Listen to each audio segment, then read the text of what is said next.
Welcome to the Author to Authority podcast. I'm your host, Kim Thompson-Pinder.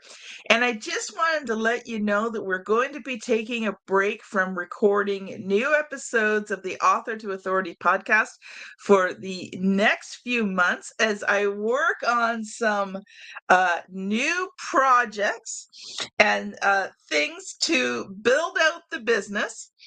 So I want to invite you to listen to this replay. I've gone back through the best episodes of the last couple of years, and we will be reposting replays for the next few months. So sit back, listen, enjoy, and have fun with the Author to Authority podcast. You are an entrepreneur, a professional, a speaker, or a coach. And although you've come a long way, it's time for you to take it to the next level. We've got you. This is the Author to Authority podcast. We'll help you use authority and influencer marketing to build your business stronger and faster by publishing a book. You'll hear from guests that are thought leaders in sales, marketing, networking, communication, social media, promotion, and business leadership. Let's do it. This is the Author to Authority podcast. And now your host, the extraordinary word ninja, Kim Thompson-Pinder. Welcome to the Author to Authority podcast. If you are a solopreneur, a consultant, a speaker coach, and you're working by yourself, and you are wondering, how do you scale your business? So A, first of all, you don't have to do everything. B, things get done better because you can take off the plate everything you hate doing and don't do well. And 3, actually earn more money because you can spend the time doing the things that you're supposed to be doing instead of all the other things that need to be done. If you're in that situation, then I welcome you to enjoy today's episode of the Author to Authority podcast. Joining me is Jay Aigner, and he's the CEO of Gdaqa, a software testing agency. He's also a father of a 5. He's a student pilot. He's an amateur astrophotographer. Now, his 5 for 5, I found this really interesting. 5 a.m. wake up, workout, stretch, meditate, and journal has been something friends, family members, and fans of his podcast called The First Customer have keyed in on as something they really appreciate. Love that idea of the podcast, The First Customer, because he talks to founders of businesses about how they got their first customer. Welcome to the show, Jay. Thank you so much, Kim. That was a brilliant introduction. I'm already flattered. I don't have to say anything. No, that's great. I loved it. Thank you for having me. I appreciate it. So, Jay, this is your first time on the Author to Authority podcast, and I would love for you to just take a little bit of time and just share more of your journey and how did you become the CEO of a software testing agency? Yes. So, as you mentioned, I started out doing consulting as kind of a one-man shop. I did software quality assurance. I went to school to make video games. I thought I was going to go out and make the next Grand Theft Auto or the next big video game. And then I realized that industry sucks. It's very hard. It's very cutthroat. You have to live in a couple places in the world. I mean, it's changed a little bit with COVID. I mean, for the most part, it's California or Texas or, New York are kind of the big hubs. And I wasn't the best programmer. I went to school for programming. I got my bachelor's in computer science, but I went to school with people they named stuff after. They were really smart, really, you could tell. And I would probably equate it to, I always tell people, it's funny I'm talking to you because I always use this analogy. I say it's like being an author. Anybody can write a book, but to really write a top 10 bestseller, there's something special about that, and being able to kind of, organize your thoughts in a way that really, can kind of step above the rest. So that's why I've always thought about programming. That just wasn't me. So I got bailed out. I got lucky. I got interviewed to be a tester for a games company actually up here in Philadelphia while I was in school down in Florida, and kind of leapt at the opportunity, moved up here, and the rest is history. Bounced around a bunch of different places.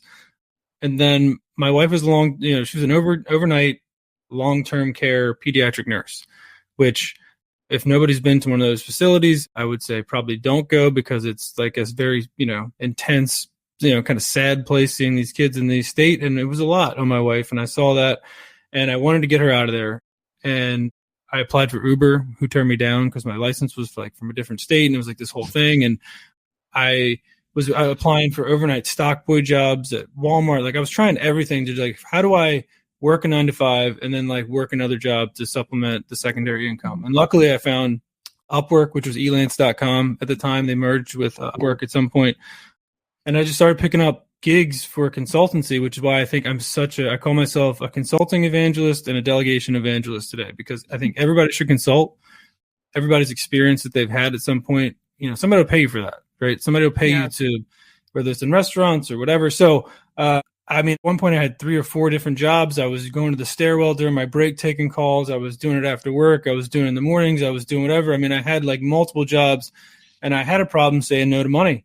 And I figured out, hey, if I have somebody else work for me and I pay them $25 an hour and the customers pay me $50 an hour, then I can make $25 an hour doing nothing, right? It's a crazy thought when you like have that realization. And that was really it. I remember I was in this house, I was running up and down the stairs with my wife. I'm like, here's the one, like I got the opportunity. They said they're fine with somebody else doing the work instead of me. I've got a guy that'll do it. And that first employee actually is still working with me today. He's a guy I worked with for 15 years, across my career. And he's still one of my oldest tenured employees at JDAQA, and just kind of started to build the business out from there. And started with one other employee, and now we have 60 people and 3 teams, one in the United States, one co-located team in Mexico, and an organic team that I've built in the Philippines. So we've got pretty strong organization now, and it all started with just that, I almost hate to say the hustle mentality because it's been bastardized a bit, but that's what it was. It was trying to make more, money by having the same amount of hours in the day, and kind of grew it to what it is today. Oh, I think there is a misconception around the word hustle. It's got a bad connotation to it. But as an entrepreneur, how else are you going to grow your business unless you go out there and you get sales? Unless you buy a pre-established business that has a marketing and a sales team. Mm-hmm. If you're running this by yourself, you have no choice but to hustle. Because if you don't hustle, there ain't no money, honey.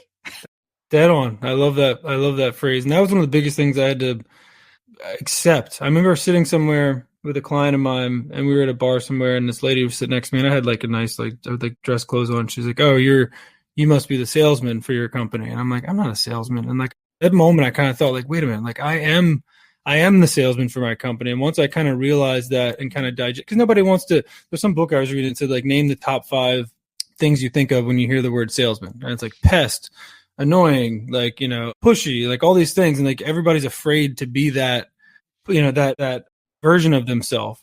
But once somebody kind of explained it to me, like you're giving people value, you're sharing something with them that you think that can actually help them. If you are just like, knocking on doors and like trying to sell everybody everything, then yes, you're going to be annoying to people. But if you connect with people that you think could use your service, and you're confident in the service you're providing, then you're really, it's not a annoying kind of conversation. If people say no, then you go into the next one. It's the say not, hear no 9 times and the 10th is a yes, is what kind of keeps you going as a entrepreneur and a business owner that has to do sales. It's funny you say that, because one of my best clients actually wrote the book Selling from the Heart, Larry Levine, because he wanted to change how the world saw salespeople. And he wanted salespeople to be authentic and genuine, just like you said.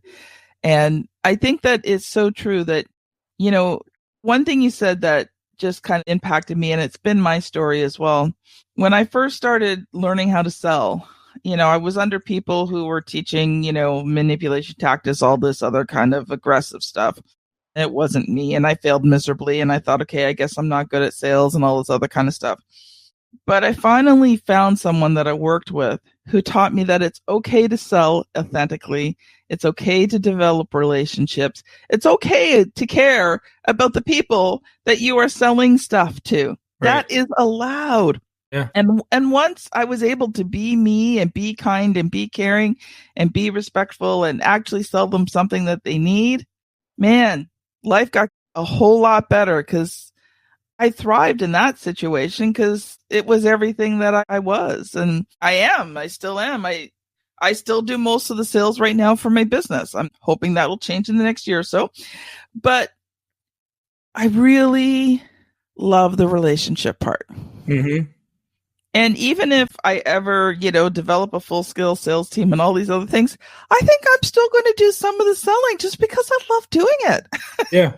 Once you switch from, like you said, from just trying to manipulate or just trying to get sales or just the way that like everybody views sales to providing value for people that you honestly believe you can provide, then it's easy and it's fun. And you hear pain points and it's like, it's not a game, but it becomes a constant learning lesson. You're constantly hearing stuff. I'm like, I get excited now when I used to shy away from things. Like people would, companies would say, oh, we only want W-2 employees. Like we don't want contractors or an agency like you have. And I would go, okay, that's fine. And I would like walk out the door and I'd be fine.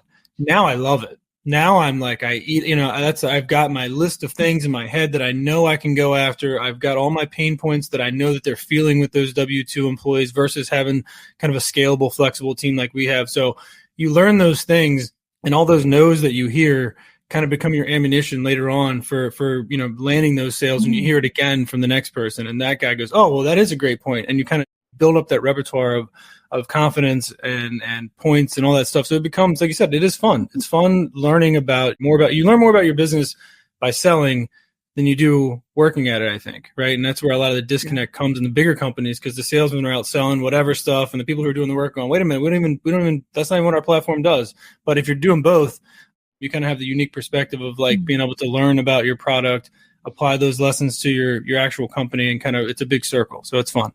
Yeah. And the one other thing I loved what you said was, getting no 9 times and then, waiting for that 10th. And this manager that really taught me how to sell, one of the things she taught me was to track my numbers. How many no's do I have to get a yes? Right. And when I started tracking it and I was really practicing and I was out there doing it all the time, within a very short space of time, it got to the point where it only took me 2 to 3 no's to get a yes. Mm-hmm. But even let's say it takes 10 no's or 7 no's or 15 no's, right? It depends on what you sell, how much it costs, all these different things. But if you get used to the word no and it becomes your friend, you're like, yeah, another no down. I'm closer to that yes. That yes is coming, right? Yep. And no's don't affect you anymore. The other thing I learned was that I'm not everybody's cup of tea and they're not mine. And to be honest, some of the people have said no to me. I'm like, I found out later what they were really like. And I'm like, oh, I'm so glad they said no to me. I'm so glad I don't have to work with this person. Yep. That's definitely, and I'll say that's a perk of living through the no's and living through bad clients, right? I mean, as you grow a business, you get the luxury of saying no to people instead of them saying no to you. Right. And like you identify the ones that are troublemakers, the ones that may be trying to cheap out on you or whatever. And you're like, you know what, this just isn't a great fit from the start. And, I think you have to be in business for a little while to be able to do that. But once you kind of get that under your belt, I think that's a nice little perk of running a business. Well, one thing I found was that once I started really raising my prices, a lot of those, penny pinchers and all that, they fell off. Yep. Now, it doesn't mean I don't occasionally get a bad customer. I can't say that I don't. Just came through a situation where I'm kind of like, yeah, I think I'm done with that person. Don't think I'll be working with them again. But, you worked with them the once. We got their project done. But it's kind of like, yeah. Was that worth the money? No. Yeah. Because you know what? Sometimes it doesn't matter how much you they pay you. If they're putting you under so much stress, it's just not worth it. Yeah. Say no. Yeah. I think you definitely have to live through some of those, I think, as a business owner to appreciate, to identify and then appreciate not working with those people. And then as you grow your organization, you have people that work under you. Your job is to protect those people. And if you see that your clients aren't treating those people well, it's time to pull the ripcord. And that's kind of another one of the things I learned as I grew my business. figure out like what your role is. Your actual job is supposed to be at your organization. Once you delegate and you start to build an operations layer underneath you, is that, there's certain things that you have to do that are your job. And my job is to, sales, marketing, business development stuff, because I enjoy it. But my internal job is to be a cheerleader, be supportive, and to protect my guys, and to always make them, because they don't have to work for me. Nobody ever has to. I'm lucky that I have the people that I have. And I feel like that's something that people lose sight of, is you're lucky to have people working for you. Like, they could go work anywhere. It's 2023. Anybody could get on Upwork or Fiverr or go online or go wherever and go work wherever. So like, if you have good people, you better be treating them right, because, you're lucky to have them. Yeah. And you know what? Ultimately, if you've got good employees, they're going to be with you forever. Yeah. That client, on the other hand, right? And yeah, like, nowadays, like, you see so many things on the internet about bad managers, bad companies, they don't care about their people. And to me, that's horrible. Just horrible. I'd rather fire a client and keep a good employee. I can always get another client. I can't always get a really good employee. Yeah, but it's almost like a throwback to the old days. Like, that almost shouldn't happen anymore. There's so many options. People are just kind of stuck in their ways and scared to leave somewhere, because they have a job. But it's like, there's so many, people will treat you right if it's a good organization. If they're not, then don't be there. Go somewhere else. Like, don't be mistreated. Don't let these especially the big companies that don't really care about you anyway. You're just a number. Like, don't put up with that. Work for somewhere smaller that you make an impact. Some people like working in a big company. That's fine, but don't understand. I mean, I do understand, because people need a paycheck and they need to live. But at the same time, I think people get beat up too much just to keep the job they have, because they're scared that they won't get another one. But it's like, dude, come on. Like, there's so many companies in this world that would treat you better. Don't let people tell you that you're not worth what you're worth. Yeah. Well, I think at this point we're going to transition, and I want to give you some time to talk about how to grow your business from a one-person shop. I think we've talked a little bit about it, but I know you've come prepared with some specific things, and I want to make sure I give you time to share those with the audience today. Yes. Yeah. So I mentioned I'm a delegation evangelist. I think people wait way too long to hire a really good operations person. I am extremely lucky and extremely blessed to have the best chief operating officer in the world, Autumn Bruno, who's my right-hand lady, and she's been with me through thick and thin, and I think every day I appreciate her more. But having a really strong person that can run the day-to-day operations in your business is a must. And part of that is trust, right? You have to trust. You have to, number one, trust the people. Number two, you have to let control go, because a lot of people that I talk to that are trying to do this can't, because I can't give this. You have to let the reins go and give some of these things to other people. You have to realize that some people are better at other things than others, right? I mean, some people are really good at operations. Some people are really good at organization. Some people are really good at sales. Some people are really good at marketing. And like, not everybody's not going to be good at everything. And I think, finding the strengths in the people that you hiring people on a contract basis, I think is huge as well, especially for when you're trying to grow your business from, a smaller state. You don't have to hire W-2. You don't have to hire somebody for 10 to 20 hours a week. See if it works. See if it fits. And delegation is by far the most important thing you could ever do. And that's either part of that's operations, part of that's your day-to-day. Make a list of the things that you do as a business owner every single day. Make a list of what you do every week. Make a list of what you do every month. And then what you do is you hire a virtual assistant or an executive assistant, whatever you want to do, and you start delegating tasks. You don't have to answer every email. You don't have to schedule every call. You don't have to, do every single thing in your life, and paying the, $10 to $15 an hour for somebody offshore to do that for you. And this kind of goes back. 4-Hour Work Week was like a book I read when I was like 20, and then I read it again when I was like 35, and I was like, all right, some of this stuff's a little far-fetched. But the big piece that I drew from that was that, use the pay difference in the economy around the world. I mean, it's just, the cost of living is different around the world. For here, it's a certain amount, for somewhere else, a certain amount. So you can pay somebody $10 an hour, $5 an hour, $7 an hour, $15, whatever it is, you kind of find that range that fits.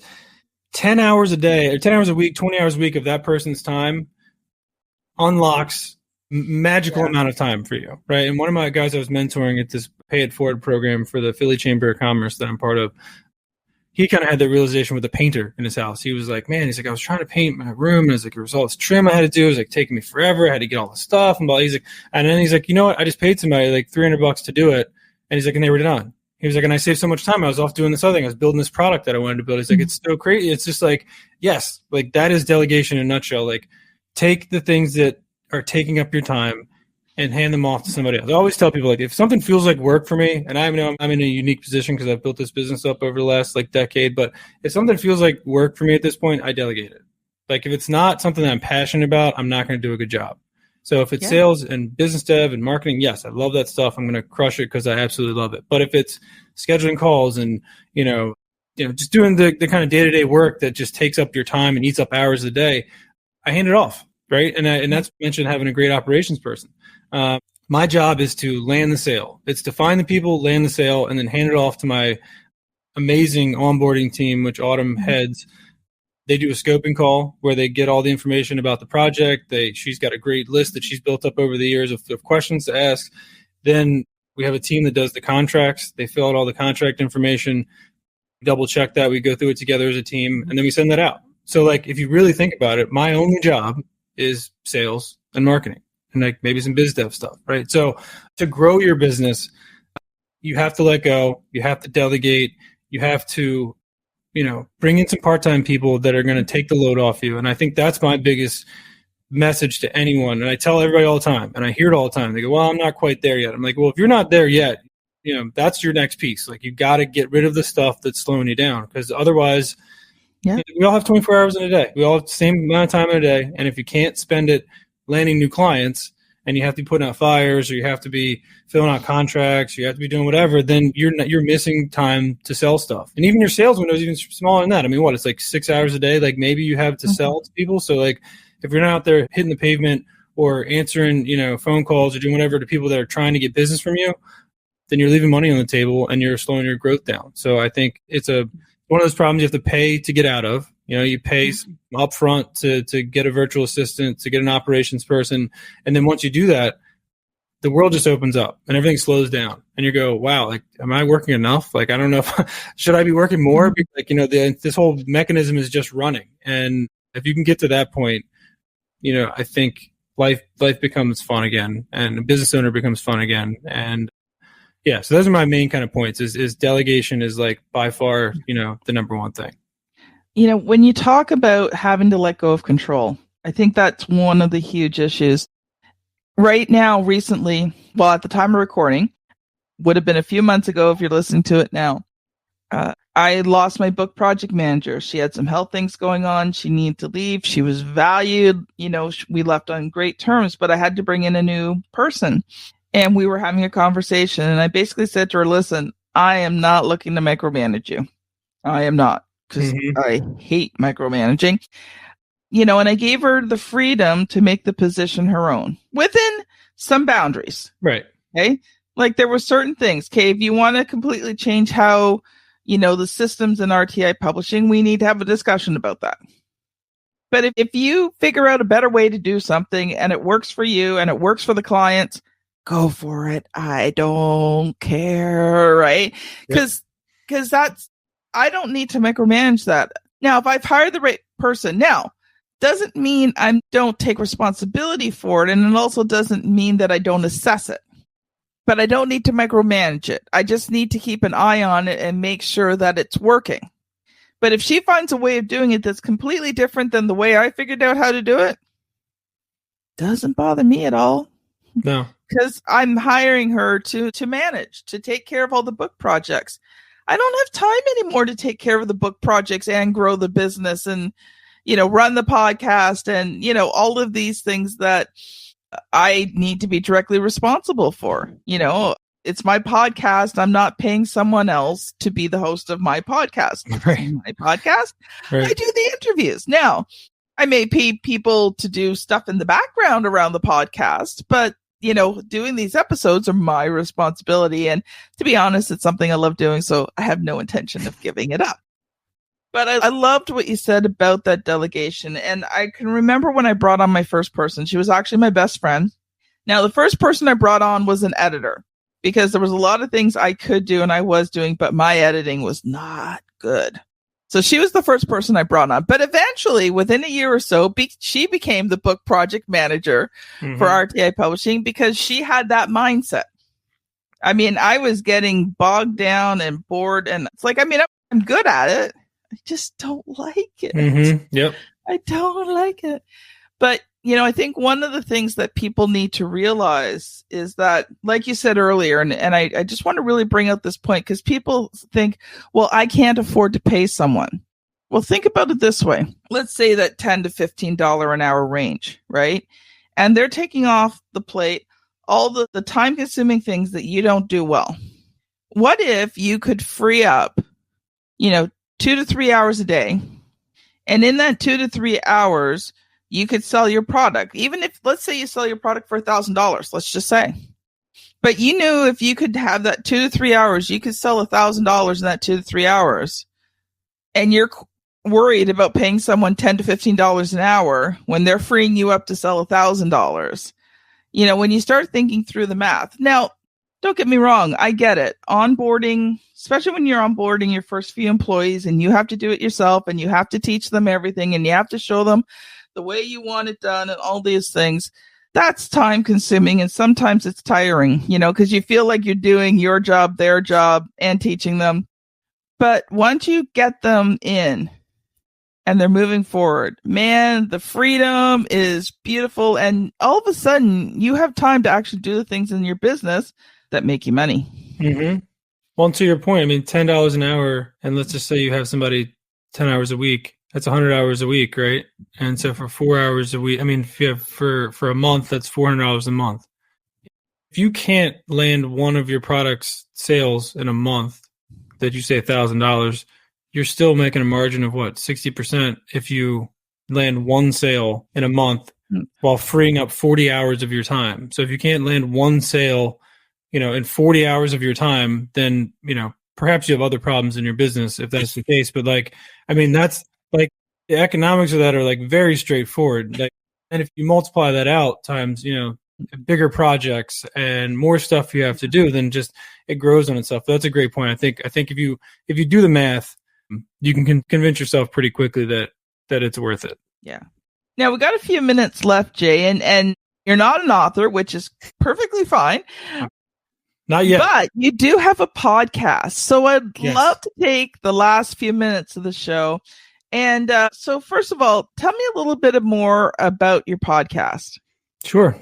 So it's called The First Customer. And, as you know, I'm sure when you run a successful business, you get questions from a lot of people. And they say, how do I do that? Or how do I start? Or how do I do whatever? And I think, once you cross 7-figure revenue for your business, comes a lot of people make that pivot. And I feel like if you make $1 to $2 million a year, there's a lot of people that can get there. And I think at that point, a lot of people make the decision to become the guy that tells other people how to do it. And maybe that's me down the road, but me right now, I just don't feel like that's my personality. And I didn't want to be like that. I can coach you and teach you how to do 10x your business. And I just didn't feel like that's my personality. But I do like mentoring people, and I do like talking to people, and I do like telling people how to help, with their business. And I felt the podcast, a year ago, my friend Russ McCumber, he runs a advertising agency or digital marketing agent. He was telling me, you should start a podcast. I'm like, that's the dumbest idea I've ever heard. I thought it was so stupid. I was like,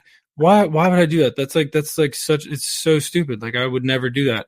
And today I love it. I have, I do multiple of them a day, as I'm sure you have a bunch lined up, and it's a fun thing to do. And the premise of The First Customer was to answer that original question. And people ask me all the time, how do I do it? How do I start a business? And it is about getting that first customer, getting somebody.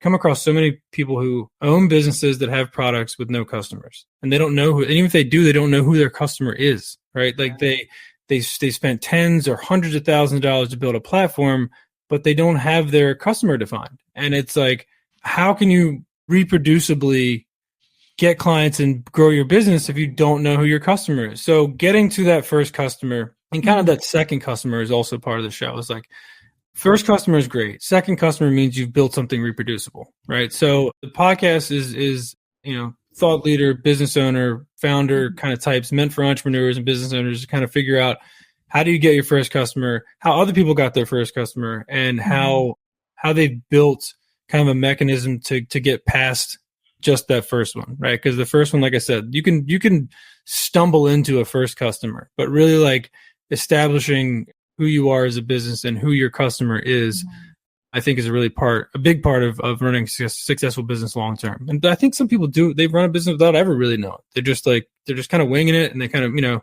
that's fine. That's stressful. That's super stressful. Like, if you know who your customer is, though, if you can picture that person, if you know their, the demographic of that person and their pain points and all those things, it makes life so much easier, and it makes your sales so much easier and your marketing so much, and all these different things.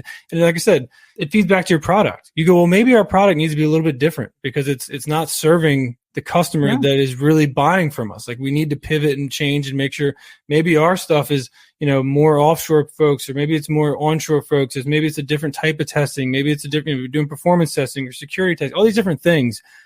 So that's what the first customer is about. It's who, how people got their first customer and their journey along the way. And a lot of people have great stories. It's also, I love stories. I love listening to people talk. So that's part of the podcast. You wouldn't be able to tell today. I've talked a lot, but I do like to listen. Well, see, today is your day to talk. If I come on your show, it's my turn to talk. Yeah, absolutely. And I'm going to shut up and let you go for it. I can tell you that. I'm a good listener. My wife will not agree, but my kids won't either. But my podcast guests think I'm a great listener. So. Okay, so now how do you translate those skills into your marriage? Maybe we'll have a discussion about that one. Maybe we'll start our own podcast about how to communicate with your spouse. I would love to do another podcast. That's one thing I did find out, was I love doing podcasting. I love it very much. And I think ours is, I'm not going to say easy, but this format where you can do some light homework, but you kind of feel it out as you go. I mean, you're a great host, and I love the questions, and I love all the feel of it. It's fun. I would also like to try one that's a little more research based, like kind of presenting a topic would be cool at this point. I think I've gotten my chops at least down enough to figure out how to do a podcast. I would love to do something informative as well. So it's fun. I love it. Well, you could consider, not only having guests on your show, but, maybe doing that once a month episode where it's just you, or do it as a bonus episode each month where you have that one episode where it's just you. It's something you've really researched, you can present, you can either have like a co-host with you, ask you questions. That's my preferred way. I can do it. I'm just don't like talking into a camera by myself. I do much better with feedback. Yeah. I think I would have that same issue, but that's a great idea. I like that. I like the bonus episode idea, or just a podcast maybe about what I actually do on a day-to-day basis by doing software testing. I didn't want to do software testing because it's not a sexy topic. Like, that's not our, we're the last line of defense, like we're very much the background of the software, but we're very necessary, but it's not necessarily something somebody would want to sit down and tune into. But maybe, I don't know. We'll see. But yeah. So anyway, that's the first customer, and probably have you on it at some point. That would be awesome. So Jay, we have time for one final thought, and how can people connect with you? My final thought is, for the love of God, if you are trying to start a business, if you want to start a business, don't wait. Just do it. Just start doing stuff. Start reaching out to people in your network. Define what it is you want to do, and just do it. It pains me, the amount of people I talk to want to do it, and they want to have these things and want to do a better life and want to have and run a business. It's like, just do it. Like, nobody can make you. Like, that's my biggest frustration why I don't think I could ever be a coach, because I get so frustrated. I'm like, just do it. Like, you have to do it. Like, just go, start talking to people, start doing stuff. And I know it's much easier said than done, but like, at this point in my career, I'm like, no, it's that easy. It is just that easy to go start. So that'd be my final thought, that if anybody's listening that's thinking about starting a business, just do it. Reach out to your friends and family, reach out to your network, tell them you're doing this thing, and somebody's going to bite. You're going to have your first customer, and then you're off to the races from there. To find me on LinkedIn, Jay Aigner, Aigner on LinkedIn, jdaqA.com is the website for my company. And you can visit our LinkedIn page as well. And then the first customer is firstcustomerpodcast.com. So I think that's everything. This has been Jay Aigner and Kim Thompson-Pinder on the Author to Authority podcast. Thank you so much for listening, and we'll see you on the very next episode. Bye now. You've been listening to the Author to Authority podcast. The extraordinary word ninja, Kim Thompson-Pinder, has helped over 200 entrepreneurs, professionals, speakers, and coaches write and publish their books that have become incredible marketing tools for their business. And many of those have gone on to become Amazon best-selling authors and have used their books to land high-level clients and get on big stages. We hope you've enjoyed the show. Make sure to like, rate, and review. And we'll be back soon. But in the meantime, hit the website at www.authortoauthoritypodcast.com. See you next time.